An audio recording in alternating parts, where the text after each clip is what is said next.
Once upon a time, a witch loved stories galore, and greedy as she was, she wanted more and more.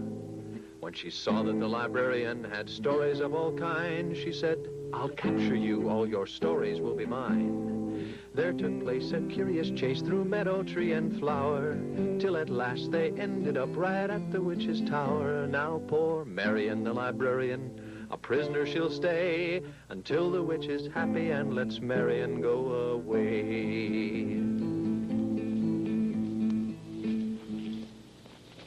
Oh, hello. I was hoping you'd come back and help me get another story for Kerfumbly. This time, you know, we need a story about animals and a story that could really happen. Now, I've been thinking about that. What do real animals do? And I thought of one thing that real animals do. They walk in parades. So how about a parade story? I found some things that would work for that, too. Look, here's a baton. That helps lead the parade. And something else, here's a drum. That helps everyone in the parade march together. And one more thing. It's a saxophone. That's just one of the many instruments that make music in a parade. So, let's try these things and see what kind of a story we get.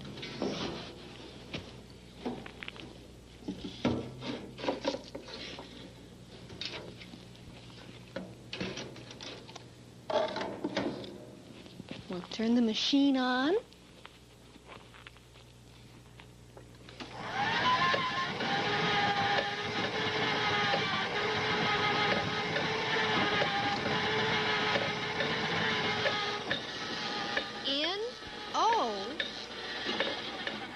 N-O spells no. I wonder what's wrong.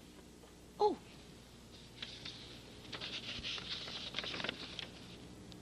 Please add one untied shoe. One untied shoe? I wonder why our story needs one untied shoe. Oh, here it is. A shoe that is not tied. Let's try it again.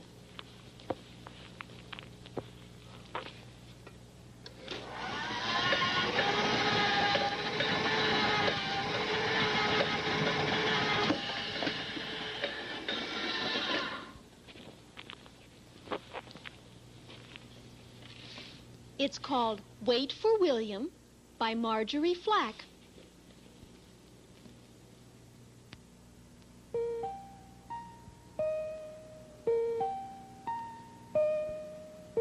Once there were 3 children who lived in a white house in Pollywinkle Lane in the village of Pleasantville. The oldest of these 3 children was a big boy whose name was Charles, and he was 8 years old. The middle one was a girl whose name was Nancy, and she was 6 years old.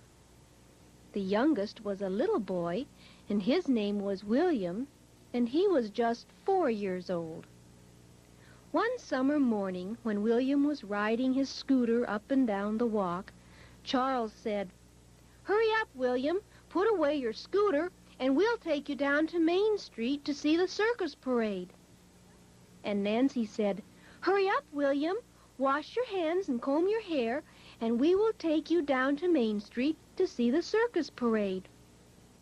So William put away his scooter, and he washed his hands and combed his hair, and they all started out down Pollywinkle Lane on their way to Main Street to see the circus parade. "Hurry up, William," said Charles. "Walk faster, William.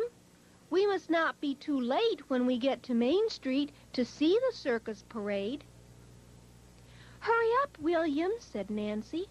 "Walk faster, William, or we shall be too late when we get to Main Street to see the beginning of the circus parade." William walked faster, but Charles walked faster, and Nancy walked faster as they all hurried along down Pollywinkle Lane on their way to Main Street to see the circus parade. "Wait," called William. "Wait for me. My shoe is untied." "We can't wait," said Charles.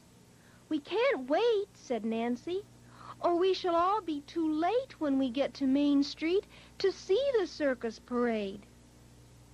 So William walked faster and faster, but flap, flap went the shoestring. So William hopped and William galloped as he hurried along down Pollywinkle Lane on the way to Main Street to see the circus parade. Then, flop, off came William's shoe, and there he stood with one shoe off and one shoe on. "Wait for me," called William.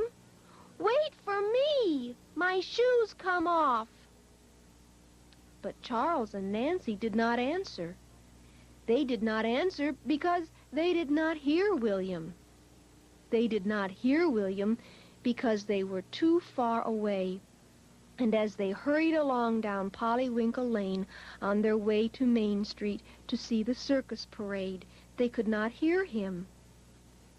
So William stopped, and he put on his shoe, and he tied the shoestring in a tight, firm knot.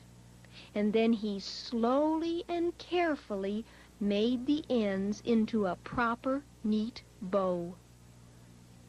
But when it was all done, Nancy and Charles were gone. They were nowhere in sight. So William ran alone.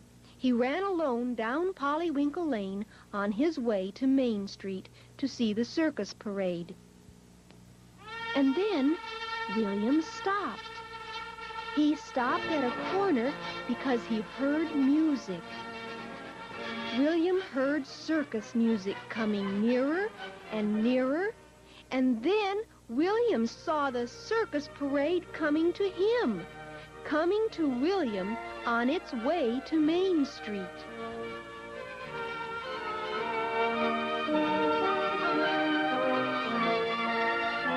First came the horses,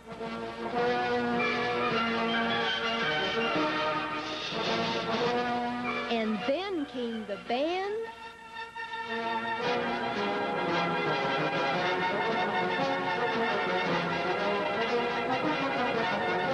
and then came the camels.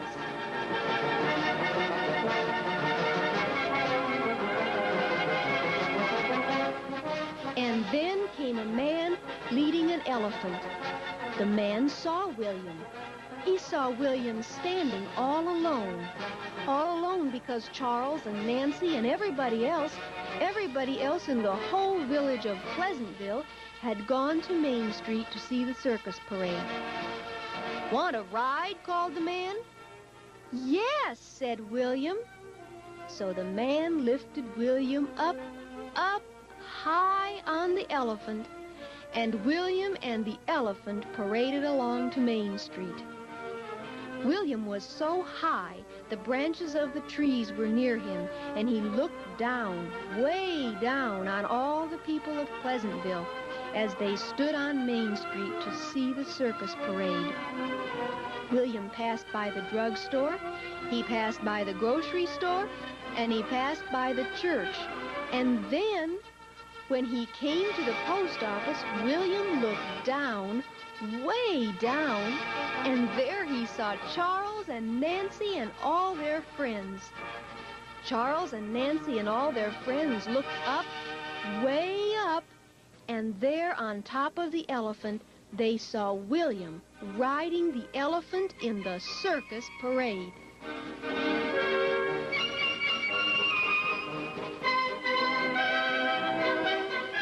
"Look at William!" shouted Charles. "Look at William!" shouted Nancy. "Look at William!" shouted all their friends. Then they all ran beside William as he rode the elephant in the circus parade. They went up Summer Street and then down High Street, and then they came to the corner of Pollywinkle Lane. Then the man lifted William down. He lifted William down, down to the ground again. "Thank you for the elephant ride," said William. The man said, "You're welcome."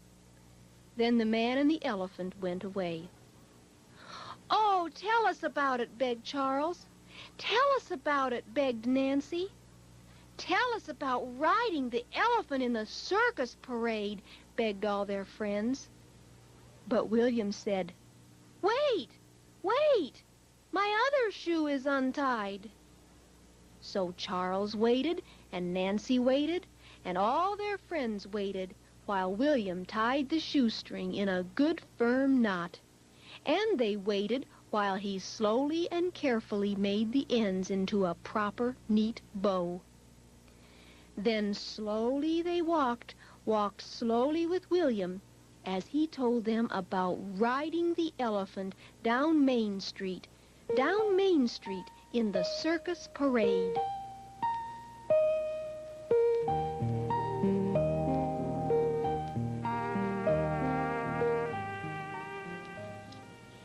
So that's why we needed an untied shoe. If William hadn't stopped to tie his shoe, he wouldn't have been in the parade. I think her Fumbly's going to like this story, don't you? And if she does, maybe she'll let me out of here. Come and help me call her. Left and right and Zachary Zoo, here's a story just for you.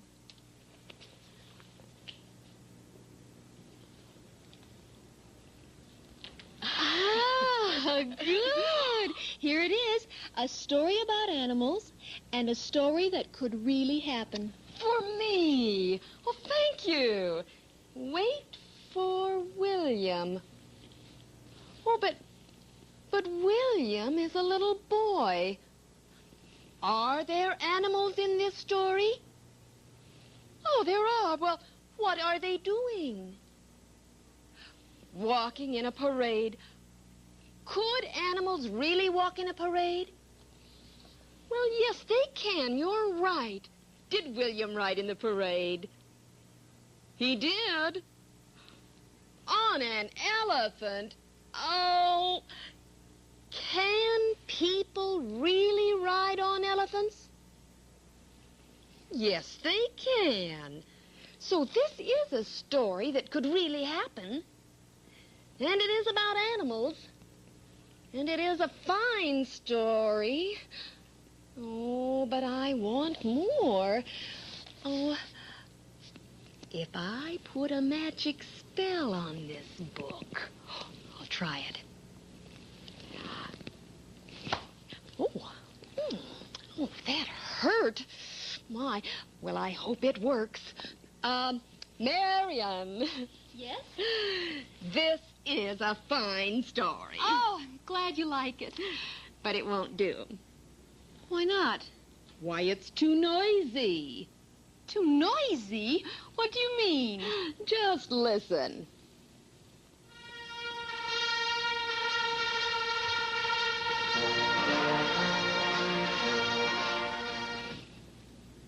What? Would you, like to hear that again?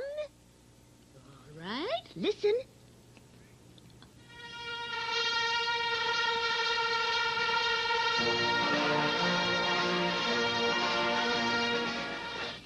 I don't understand why that happened. Well, let's just try another story. And this time, try and find one that's as quiet as a mouse. As quiet as a mouse. I think I know a story like that. Would you come back next time and help me find one for her? Good. I'll see you then. Once upon a time, a witch loved stories galore, and greedy as she was, she wanted more and more. When she saw that the librarian had stories of all kinds, she said, "I'll capture you, all your stories will be mine." There took place a curious chase through meadow, tree, and flower, till at last they ended up right at the witch's tower. Now poor Marion, the librarian, a prisoner she'll stay, until the witch is happy and lets Marion go away.